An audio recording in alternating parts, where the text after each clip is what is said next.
আমি এখন যে রাস্তাটা দিয়ে যাচ্ছি এটি গজনী অবকাশের একটি রাস্তা। রাস্তাটি খুবই পরিচিত একটি রাস্তা, বিশেষ করে ময়মনসিংহ ডিভিশনে। খুবই চমৎকার প্রাকৃতিক সৌন্দর্যে ভরপুর। শেরপুর জেলা বাংলাদেশের খুবই সুন্দর একটি জেলা। রাস্তার দুই সাইডে সারি সারি গজারি গাছ রাস্তাকে খুবই চমৎকারভাবে ফুটিয়ে তুলেছে। পরিবেশটা আমার কাছে খুবই ভালো লাগে। আপনারা চাইলে এখানে এসে ঘুরে যেতে পারেন, খুবই সুন্দর। আমি এখন যে রাস্তাটা দিয়ে যাচ্ছি এটি গজনী অবকাশের একটি রাস্তা। রাস্তাটি খুবই পরিচিত একটি রাস্তা, বিশেষ করে ময়মনসিংহ ডিভিশনে। খুবই চমৎকার প্রাকৃতিক সৌন্দর্যে ভরপুর। শেরপুর জেলা বাংলাদেশের খুবই সুন্দর একটি জেলা।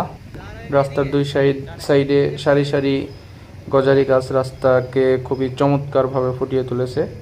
পরিবেশটা আমার কাছে খুবই ভালো লাগে। আপনারা চাইলে এখানে এসে ঘুরে যেতে পারেন, খুবই সুন্দর।